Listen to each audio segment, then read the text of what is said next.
Et Karine Bibian Richaud, qui a la haine, qui voulait peut-être que Marlène me traite ou je ne sais pas comment, elle est partie la contacter pensant que Marlène me ferait peur. Voilà. Donc, quand elle est venue me répondre, je suis venue renchérir sur sa vie au Cameroun. Elle a pété un plomb. Ça l'a tellement touchée qu'elle a demandé à ce qu'on lui donne les informations de ma vie, à savoir mon identité, mon lieu de résidence, depuis que je suis en France. Si bien que celle que vous appelez Oshiga, inbox lui donner mon nom de famille parce que, à l'époque, ils avaient mis un litige où je suis allée cotiser pour les aider. C'est ainsi qu'Oshiga lui envoie mon nom de famille. Elle se dit qu'avec mon nom de famille, elle va réussir à me détruire, que peut-être que je traîne des casseroles. Elle s'est rendue compte qu'il n'y avait rien. Elle a posté, j'ai capturé, elle a effacé après parce qu'elle pensait que j'allais la poursuivre. Bah, parce que j'avais appuyé où ça faisait mal. Et dans ce direct aujourd'hui, je vais appuyer où ça fait mal. Parce que tu n'as pas le monopole de la malbouche. Tu n'as pas le monopole de la destruction des vies privées des gens. Tu n'as pas le monopole du sabotage. Sauf que moi, je vais pas mentir. Je vais utiliser exactement ce que tu produis pour venir nous prouver que tu es ce que tu n'es pas. Voici le post de Marlène. Je vous le relis. Aïcha Kamoise, une photo d'une maison ne prouve pas que tu es sa propriétaire. Ça veut dire que ici, elle met déjà en doute le titre de propriétaire d'Aïcha Kamoise. Donc, selon elle, le français, si là, c'est le français de l'université, on peut pas comprendre déjà ici. Maintenant, pose-nous ton adresse complète et le titre de propriétaire, espèce d'analphabète. Bref, vous avez compris, je vais pas insulter quelqu'un. Marie-toi avec tes... Voilà. Maintenant, ici, elle présume Marlène qu'elle a tellement dosé le français. Comme si c'est une... Non, Marlène, ton niveau de manipulation, c'est un truc de malade.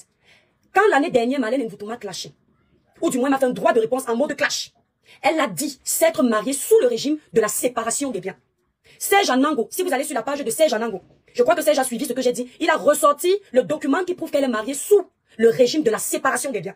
Pourquoi est-ce que Marlène insiste maintenant pour faire comprendre qu'elle m'a dit qu'elle a fait un contrat de mariage et elle veut arranger ça parce que quand vous faites un contrat de mariage, il y a des clauses que vous pouvez rajouter. Donc elle veut essayer de justifier ce que j'ai expliqué en disant qu'ils ont rajouté certaines clauses qui la rendent bénéficiaire à 50% du bien que son mari, étant marié sous le régime de la séparation de biens, a acquis après leur mariage. Or, d'après ces déclarations de l'année dernière, ils étaient tout simplement mariés sous le régime de la séparation des biens.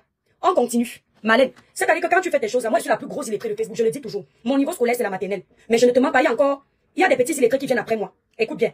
Eux là, tu peux aller mentir, tu peux aller parler, ils vont te dire ta tête, ta mère, ton machin. Régime de la séparation des biens, un document qu'elle-même a posté sur les réseaux sociaux. Donc là, pour arranger son mensonge, elle joue avec les mots parce qu'elle sait qu'il y a des jeunes qui nous regardent, qui ne comprennent pas. Mais tu vas pas me la faire. Vru, oui c'est vrai, elle a changé de bouche, merci. Je dis que vous allez découvrir la mythomane là ici sur les réseaux sociaux. Vous allez comprendre que son problème est profond. Voilà. Il faut que tu comprennes le mot avant et après. Donc mes étoiles, donc comme son mari est devenu propriétaire après leur mariage, il faut être diplômé et intellectuel pour comprendre ce que veut dire après. Non, la femme, si, on continue. Le contrat de mariage signifie que mon terrain que j'ai acheté au Cameroun en 2008, si aujourd'hui, Gaëtan et moi on divorce, ça ne va pas entrer dans le partage des biens. Parce que d'après le contrat, c'est un bien que j'ai eu avant le mariage. C'est-à-dire la famille, prenez votre temps d'écouter cette femme aujourd'hui. Vous allez voir que c'est une illettrée comme moi qui ne connaît pas la rue de l'école, qui va vous ouvrir les yeux, vous les intellectuels là aujourd'hui là. Prenez bien le temps de l'écouter. Et ça, étant donné que j'étais célibataire, seuls mes enfants sont héritiers de tout ce que j'ai eu avant le mariage. Je tiens à vous préciser que comme elle est en train de jouer avec les mots, c'est juste pour vous manipuler. Et même si elle s'était mariée même en choisissant le régime de la communauté des biens réduits aux acquets, les biens qu'elle aurait acquis avant le mariage n'entraient pas dans la communauté de biens. J'ai dit même si elle avait été mariée sous le régime de la communauté des biens réduits aux acquets, les biens qu'elle aurait acquis avant son mariage, à part si d'un commun accord, il décidait de faire un contrat qui introduisait les biens dans la communauté de vie, son mari n'aurait pas droit aux biens qu'elle a acquis avant. Donc parce qu'elle vous fait croire que finalement, elle dit qu'elle a fait un contrat pour que les biens qu'elle a acquis avant le mariage, ce ne soit que les seuls bénéficiaires ne puissent être que ses enfants, d'où ce contrat, mensonge, parce qu'elle n'avait pas besoin de contrat pour que les biens qu'elle a acquis avant son mariage ne rentrent pas dans la communauté. D'office, les biens là ne rentraient pas dans la communauté, même si c'était la communauté de biens réduite aux acquets. Maintenant, sachant qu'elle est mariée sous le régime de la séparation de biens, et non, pour ça, tu devrais te marier sous le régime de la communauté universelle. Or, madame n'est pas mariée parce qu'en France, il y a 4 régimes. En France, il y a 4 régimes matrimoniaux. Il y a 4. Il y a le régime de la communauté de biens, le régime de la séparation des biens, le régime de la communauté universelle, et un autre régime là que j'oublie le nom, il est rarement utilisé, il est un peu comme le régime universel. Donc, même si elle se mariait, vu que maintenant elle est mariée sous le régime de la séparation des biens, en aucun moment son mariage ne vient empiéter sur les biens qu'elle aurait selon elle acquis avant son mariage. D'office, ces biens-là restent pour ses enfants. Sauf en cas de décès peut-être où elle-même elle peut rédiger un testament où elle introduit une partie de son héritage à son mari. Voilà, on continue. On continue. Et pourquoi j'avais tenu à faire un contrat de mariage? Parce que il y a des acquisitions que j'ai faites avant mon mariage. Pendant qu'elle parlait, elle dit qu'elle a tenu à faire un contrat parce qu'il y a des acquisitions qu'elle a faites avant son mariage. Vous allez vous rendre compte après que ce n'est pas elle qui a tenu à faire ce contrat parce qu'elle va encore se contredire, dire vraiment la vérité, pourquoi elle s'est sentie obligée de faire ce contrat. Cette femme, elle se défend et elle donne les balles encore pour la détruire. Attendez. Et étant donné que mes enfants à moi, j'ai eu des premiers enfants. Avant mon mariage, il faudrait que mes enfants puissent avoir l'héritage. Parce que Si je constitue mes biens après le mariage, mes biens que j'ai eus avant le mariage seront partagés entre Gaëtan et mes enfants. Et donc ça diminue la part de mes enfants. Tout ce que j'ai obtenu avant Gaëtan sera divisé en 50% et la part de mes enfants risque d'être... C'est faux, hein? Les biens qu'elle a obtenus avant Gaëtan, mariés sous le régime de la séparation des biens, ne sont pas divisibles à part égale avec les enfants. Elle dit bien que Gaëtan, si elle décède, c'est ce qu'elle veut vous faire comprendre. Moi, j'essaie de parler au bas niveau pour que vous puissiez comprendre. Parce qu'elle dit que moi, je comprends pas son langage. Moi, je le comprends. Les biens qu'elle a acquis avant le mariage sous régime de la séparation des biens, Gaëtan ne peut pas en bénéficier de la moitié. Justement, les gens font le contrat de la séparation des biens pour protéger les biens avant et les biens pendant. Parce qu'il faut que vous sachiez une chose. Le régime de la séparation des biens, c'est quoi? C'est-à-dire, mes chères petites sœurs, si vous vous mariez, ou mes chers petits frères, vous vous mariez, vous optez pour le contrat, le régime de la séparation des biens. Vous optez pour ce contrat parce que vous ne voulez pas rendre commun les biens que vous avez acquis pendant le mariage. Parce que jamais les biens acquis avant le mariage n'entrent dans une communauté, que ce soit séparation, que ce soit de la communauté des biens réduite aux acquets. À part si c'est vous-même qui voulez faire introduire ça. Et à ce moment-là, vous passez par devant notaire.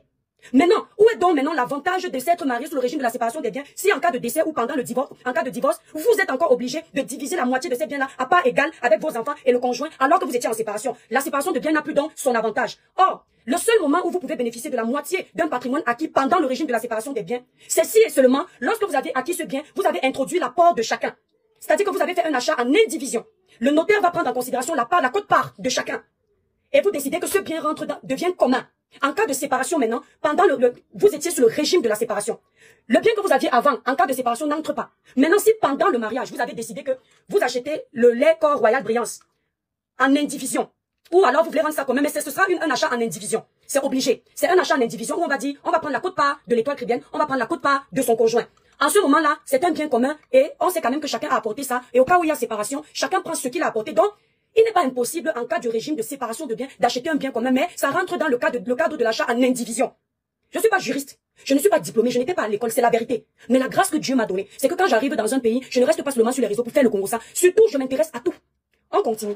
Écoutez bien pour vous montrer que même son mensonge, elle a mal préparé. Elle veut maintenant vous faire croire que son contrat stipule autre chose. Or, l'année dernière, son contrat, elle a dit, elle est mariée sous le régime de la séparation des biens pour protéger ses biens qu'elle a acquis avant et pour que son mari aussi protège ses biens. Aujourd'hui, elle change de bouche auprès de certains notaires. Et moi-même, j'ai une amie juriste. J'ai une belle sœur qui est juriste. Donc, ce qui fait que quand il y a des choses comme ça, si je vois que mon cerveau givre un peu, je vais auprès des personnes compétentes. Selon cette femme intellectuelle, pour connaître ce niveau basique de choses, il faut avoir été à l'école. Il faut être diplômé. Il faut être intellectuel. Dans la vie, l'école de la vie ne finit pas. Même ce que tu as appris à l'école, tu apprendras autre chose sur le tas. D'accord? On continue. J'ai voulu leur donner des propriétés à eux qui n'entrent pas dans mon mariage pour être partagées avec mon époux. Déjà, ces présumés biens sont acquis au Camerounais. Écoutez bien. Et ne sont pas déclarés en France. Donc, nulle part, ce n'est enregistré que ces biens sont en France. C'est qu'elle a fait au Cameroun. La plupart des investisseurs africains qui investissent en Afrique ne déclarent pas leurs biens ici. Donc, c'est une menteuse. Déjà là. Mais Gaëtan aussi, venant d'une famille où il a hérité de son grand-père, quand je le rencontre, il vient d'hériter de son grand-père.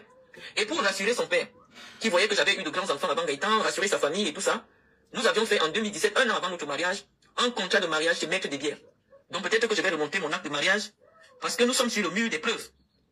Écoutez, hein, elle dit, quand elle se mariait, pour rassurer, elle vous a dit quelques minutes avant, qu'elle a voulu faire le contrat pour protéger ses biens. Tous les caméras qui me regardent ici, vous savez qu'elle ment. Et elle dit plus tard, pour rassurer le père de son époux, parce que il avait des biens, ils ont fait un contrat de mariage, c'est simple. Étant plus âgé que son époux, je dis, ça c'est la conclusion qui est la plus plausible. Étant plus âgée que son mari et n'ayant pas de bien elle-même, puisque en Europe ici, elle n'a rien. Sinon qu'elle vienne le prouver, vu qu'elle aime les preuves, elle aurait montré. La personne qui aurait plus à perdre, en cas de séparation, ce n'aurait pas été elle, mais son jeune mari. D'accord? Ce qui fait que les parents ayant cette intelligence par rapport à son jeune mari, elle est plus développée, elle avait déjà vu loin, ils ont proposé en aparté un contrat, donc ils ont proposé qu'il fasse un régime sur la séparation de biens pour préserver le bien de Gaëtan et pour préserver l'héritage familial que Gaëtan pouvait acquérir. Donc c'est une menteuse. On continue. Parce que vous connaissez les cas là. Donc elle ne peut pas venir nous apprendre à nous la vie en France, nous qui vivons ici au quotidien. On lui a obligé. Je suis sûre que si elle n'avait pas accepté, puisque à cette époque, quand elle vient se marier, elle n'a pas de résidence en France. Et pour obtenir ces KO, sans doute, elle a été obligée de faire le mariage, plus tard faire un enfant. Tout le monde, tous les Camerounais, les Africains savent comment ça se passe. Et comme elle était en position de faiblesse, pour pouvoir se marier, pour avoir ses papiers, elle ne pouvait ne pas accepter ce contrat qui lui était imposé. Parce qu'aucune femme ne va accepter un mariage sous le régime de la séparation de biens, quand elle-même elle est encore dynamique, jeune, avait l'énergie pour se battre, pour construire. Elle a accepté par dépit, pas parce qu'elle avait les biens, mais parce que Gaëtan a imposé la protection de son bien à lui ou son futur héritage. Fanny, tu vas me dire que ce n'est pas moi. Bon, je pense que quand tu fouillais, tu as vu que je suis mariée, non? Ça, ce sont mes enfants déclarés. Ça, c'est mon livret de famille. Voilà. Ça, c'est mon acte de mariage. Voilà, copie d'acte de mariage. Ça, c'est mon acte de mariage. Ce sont des documents qui sont très faciles à retrouver parce que, comme on les utilise tout le temps, voilà. Donc, comme toi, je suis mariée. Parce que j'ai l'impression que le mariage, pour vous, là, c'est une fin en soi. Il y a les gens qui... Voilà l'autre qui n'est pas marié, qui te dépasse. Le mariage n'est pas une fin en soi. Parce que tu nous manipules. Tu joues avec les mots parce que tu te dis que tu es juriste et nous, les têtes percées qui n'étions pas à l'école, on va tomber. Tu es une menteuse. Donc tu as une petite... Tu utilises la subtilité pour masquer tes mensonges qu'on découvre. Mais nous, on te maîtrise déjà, Marlène Mvuto. Voilà. Tu vas dire au juge que tu portes plainte, j'ai dit que tu es une menteuse. Je vais utiliser tout ce que tu as dit avant la contradiction pour me clasher, pour dire au juge que vous-même. Confidez. En fait, la mairie dit qu'un contrat de mariage a été fait avant le mariage. Parce que quand vous décidez de vous marier, soit sous le régime de la communauté, de la séparation des biens, vous êtes obligé de faire un contrat. Parce que ce contrat-là va stipuler, vous passez par devant notaire. Maintenant, le seul moment où vous ne passez pas devant notaire, c'est quand vous choisissez le régime de la communauté de biens réduite au saquet. Vous ne passez pas devant le notaire. Parce que tous les biens que vous allez gagner, ou vous allez avoir pendant le mariage, c'est divisible par 50. C'est 50%. Moitié-moitié. D'accord? Par 50, de moitié-moitié. Donc chacun aura 50%. L'autre aura 50, l'autre aura 50. Vous voyez un peu. C'est pas moi, je comprends. Donc eux, ils sont passés par devant notaire avant de venir se marier. Parce que effectivement, comme elle disait l'année dernière, ils se sont mariés sous le régime de la séparation des biens. Il fallait donc que le notaire notifie tout ce que Gaëtan avait avant, ou bien tout ce que, si vraiment il a quelque chose, avait avant. Vous comprenez, on ne sait jamais. Donc c'est pour ça qu'ils sont passés par devant notaire. Elle te dit que, hey, c'est le chat, ce n'est pas moi. Donc elle va trouver une issue pour s'en sortir. Moi je l'ai observé, cette femme. Elle a toujours de quoi renchérir. Et elle noie les gens comme ça, les gens qui n'ont pas la jugeote. Quel moment elle pense avoir 50% du bien que Gaëtan a acquis après le mariage, alors qu'ils sont sous le régime de la séparation. Donc si je comprends bien le raisonnement de cette dame, il n'y a que son bien à elle qu'elle va acquérir après le mariage qui ne rentre pas dans le régime. Hein. Mais pour Gaëtan, elle bénéficie de 50%, alors qu'elles sont sous le régime de la séparation. Tu fais à qui? On continue. Donc, elle vient dire à Aïcha, elle écrit, son test est simple. Le bien que Gaëtan a acquis un bien après notre mariage, pas avant, après. Elle a 50% de ce bien-là. Comment elle peut avoir 50% de ce bien? Puisqu'ils sont sous le régime de la séparation, elle le dit pour protéger ses biens dans ses histoires. Et donc, ces biens, elles sont protégées, c'est le bien de Gaëtan qui n'est pas protégé. Donc, qu'elle vienne nous éclaircir, hein, parce que moi, je serai là au premier loge, pour voir ce que tu vas sortir. Toi, la juriste, hein, moi, je suis pas juriste, tout le monde le sait. Je suis illettré, tout le monde le sait que je n'étais pas à l'école. C'est vrai, c'est la vérité. Même en cas de décès, je vais vous clarifier ça simplement. Et ici, je tiens à préciser que le titre qu'elle a mis, elle voulait jouer avec les mots pour manipuler ceux qui n'ont pas la jugeote. Elle n'a même pas précisé en cas de décès, donc n'ajoutez pas ce qu'elle n'a pas mis. Elle a dit ceci. Voici le test de Marlène. Si je mens, elle va vous dire que j'ai lu un autre test. Aïcha Kamoise, une photo d'une maison ne prouve pas que tu es sa propriétaire. Pose-nous ton adresse complète et le titre de propriété, espèce pam pam pam pam pam. Marie-toi pam pam pam pam. Voici une propriété appartenant à mon mari après mon mariage. Cela signifie que 50% de la propriété me reviennent. Elle ne fait pas allusion au décès ici. Parce que même en cas de décès, elle ne bénéficie pas de la moitié de ce bien. Parce que Gaëtan, ses héritiers sont ses enfants. Est-ce que vous entendez? Est-ce que vous entendez? Ok? Si maintenant Gaëtan, bien que ce bien soit à lui et que ça ne rentre pas dans le régime de la séparation, parce que c'est obligatoire que ça ne rentre pas, il a maintenant fait un testament qui dit qu'en cas de décès, sa femme va bénéficier de ce bien. Peut-être elle sera usufruitière jusqu'à ce qu'elle décède, les enfants récupèrent. Là, on est d'accord. D'accord? Ils n'ont pas mis, voilà, vous vous embrouillez. Soso, tu dis, si ils ont mis 50-50, elle a le droit. Elle ne nous dit pas que, le test, voilà comment elle vous embrouille. Le test ne nous dit pas que, elle est propriétaire à moitié de ce bien. D'accord? Le test dit, et si elle était propriétaire à moitié de ce bien, le test aurait dit, voici une propriété appartenant à mon mari et moi après notre mariage. Cela signifie que 50% de la propriété de ce bien me reviennent. On est bien d'accord. Elle dit que le bien appartient à son mari. D'accord? Est-ce que vous entendez? Le bien appartient à son mari. Voilà ça. Voici une propriété appartenant à mon mari après mon mariage. Cela signifie que 50% de la propriété me reviennent. C'est-à-dire qu'elle se croit intelligente, mais c'est même très mal rédigé. Le bien appartient à ton mari. Elle dit que comme le bien appartient à son mari, marié sous le régime de la séparation, elle ne rajoute pas ça, je précise. Je suis obligée de préciser, les intellos ont déjà compris, moi je suis pas intellectuelle. Ils sont mariés sous contrat. Ce contrat, c'est un contrat qui dit que le bien de chacun appartient à chacun, dont les biens de chacun sont protégés. Elle l'a dit l'année dernière. C'est parce que je ne peux pas retrouver cette vidéo et il y a un document qui prouve qu'elle est mariée sous le régime de la communauté de biens chez Serge Anango. Maintenant, elle vous dit qu'après son mariage, vous avez bien vu, elle vous a lu son acte de mariage. Elle vous a dit qu'un contrat, parce que quand tu te maries, si tu te maries sous la communauté de biens, réduite aux acquets, quand tu as la mairie, le maire lit, il dit vous êtes marié sous la communauté de biens. Il n'y a aucun contrat n'a été contracté. On vous dit ça. Maintenant, si vous sortez du cadre de régime de la communauté de biens réduite aux acquets, le maire annonce à la foule qui vous accompagne que ce couple qui est en train de se marier a contracté un contrat de mariage. Et vous allez vous rendre compte que la plupart des belles familles, surtout là où il y a l'argent, sont contents quand ils entendent ça. Vous comprenez avec quoi? Donc elle, dans son cas, on a précisé qu'il y a un contrat. Pourquoi est-ce que les mères le font? Parce que il y a des héritages. Le maire veut que ton père ou ta mère, s'il va te léguer quelque chose, qu'il sache si sa donation va rentrer dans le cadre de la communauté. Et eux, ils ne veulent pas avoir travaillé des années pour leurs enfants pour que ça rentre dans le cadre de la communauté. Or, quand les parents entendent qu'il y a contrat, ils sont contents de pouvoir léguer. Donc, ils font les donations avant pour éviter de vous faire payer des frais de donation, d'héritage, autant pour moi. D'accord? Donc, elle raconte n'importe quoi. Elle dit Quelques minutes avant, vous avez entendu, quand elle a dit, elle a fait un contrat pour se protéger. Vous avez appris après que c'est le père de son mari qui a imposé ça parce qu'il avait peur. Elle ne s'est pas rendue compte qu'elle a dit ça. Elle a dit ça, que comme Gaëtan est plus jeune que moi, mon beau-père, pour le rassurer, parce que le beau-père trouvait ce mariage chelou. Vu la différence d'âge, le statut de la personne ne travaillait pas, elle n'avait pas un statut fructueux. Est-ce que vous entendez? C'est tout. Parce que c'était une personne issue d'une bonne famille. Parce que les Européens, les Moukala que vous voyez, je parle à l'aise. Ce sont des personnes très capitalistes.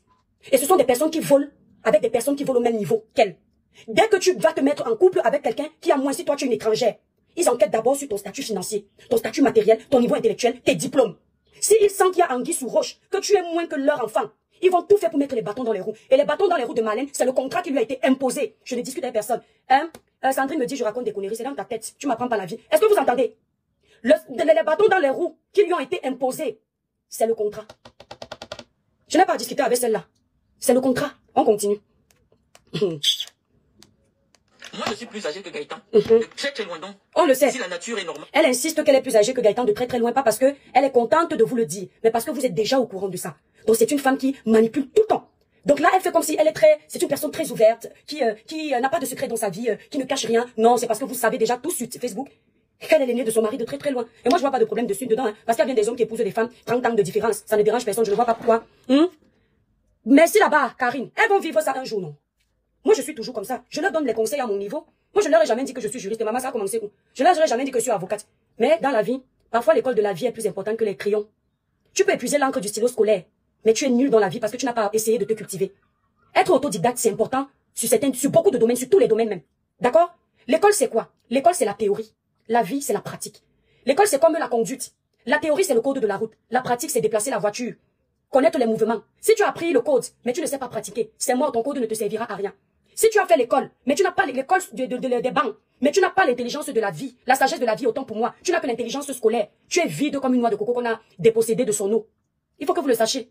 Parce que des gens comme ça vous frustrent beaucoup. Et je vois des gens qui, dès que Marlène répond à ces gens, ils se sentent petits, ils n'ont plus envie de répondre. Parce qu'elle vous fait croire qu'elle vous maîtrise. Elle vous fait croire que vous ne pouvez pas parler devant elle. Elle vous fait croire qu'elle est juriste, elle maîtrise tous les domaines. Faux. Elle débite beaucoup d'ineptie, beaucoup de conneries. Il faut suivre cette femme 30 minutes pour comprendre qu'il y a beaucoup de contradictions dans ses déclarations. Il y a pas, le niveau, vous savez, les diplômes au Cameroun, on les achète.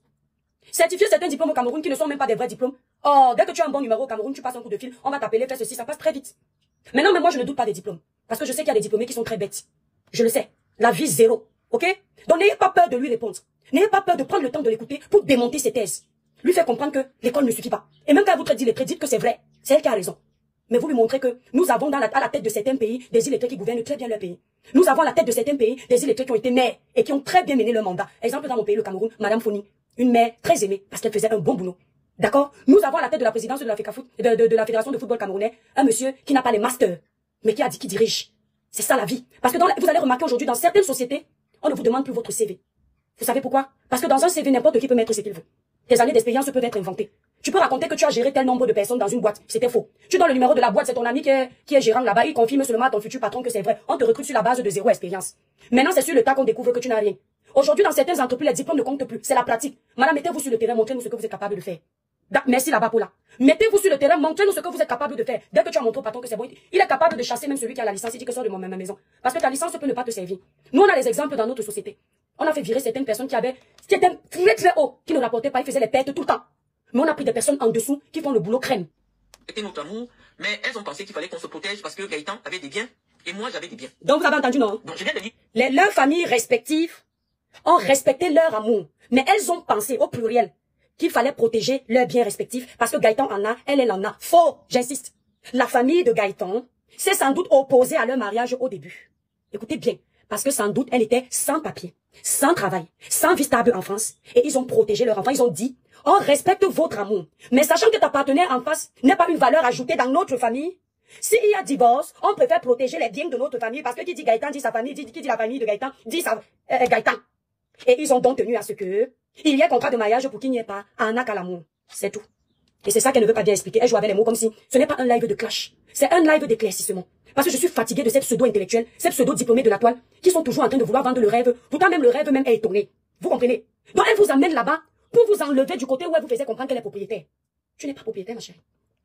Elle est héritière de 50%. Elle bénéficie de 50% des biens de son mari. Et elle comprend qu'on a réussi à démonter sa thèse. Maintenant, elle nous amène loin dans l'héritage de la famille. Maman, je crois qu'à ce niveau, je te laisse en écouter un peu. Après, j'arrête. Parce que je crois que j'ai déjà été claire là-dessus. Mytho plus. Tu as dit challenge patrimoine. Tu as dit ça. Challenge patrimoine, tu parlais de toi. Montre-nous Aïcha, parce que se filmer devant une maison ne prouve pas que tu es propriétaire de cette maison. Montre-nous ton titre de propriété. C'est ce que tu as dit Aïcha. Et tu nous dis qu'elle doit te montrer une transaction par devant notaire. Et on te prouve, nous, ici, qu'elle n'a même pas besoin de répondre. Moi, j'ai vu cette fille aller faire une transaction par devant notaire. Et ayant fait cette transaction plus d'une fois, moi, l'étoile chrétienne. Regarde, Malène, vous, pour faire les papiers, vous prenez beaucoup de temps parce que vous avez le temps de faire le faux. Ça, comme ça, là, nous, on en a trois. Je suis simplement là pour te montrer que l'illettré que je suis peut te promettre que la vidéo qu'Aïcha Kamoise a fait devant le notaire, ça ne peut pas être une vidéo fake. Parce que j'ai fait ça. Moi, j'ai fait 2 signatures par devant le notaire. Et il y a une signature pendant le Covid que j'ai fait. On a fait procuration à notre notaire et on a signé à distance. Le notaire, on a fait une visioconférence. On était assis dans notre salon en bas et le notaire lisait les documents devant nous sur l'écran. On regardait. Pourtant, on a fait la procuration au notaire, mais ils nous ont fait participer à distance. Donc, moi, l'étoile chrétienne, je peux te dire que ce qu'Aïcha a fait, c'est le notaire. C'est vraiment un achat du bien. Vu l'énoncé, j'ai tout vu ce jour-là. Donc, toi, qui nous parle d'achat chez le notaire, c'est toi qui dois d'abord nous montrer une vidéo de ta transaction chez le notaire. D'accord? Et puis, elle va venir te prouver qu'elle était aussi déjà là-bas. Tu vois un peu. Donc, les illettrés que nous sommes là. Devant toi, les illettrés, nous sommes passés chez les notaires ici en France pour les signatures des biens. Avant toi. Je ne sais pas si un jour tu vas passer pour signer ton achat. Hein?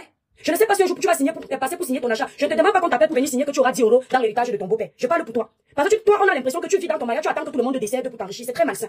Moi, j'ai mon beau-père ici, c'est un travailleur. Mais je ne peux pas souhaiter que mon beau-père décède. Il est tellement gentil. Si sans lui, parfois, on ne sait pas comment faire.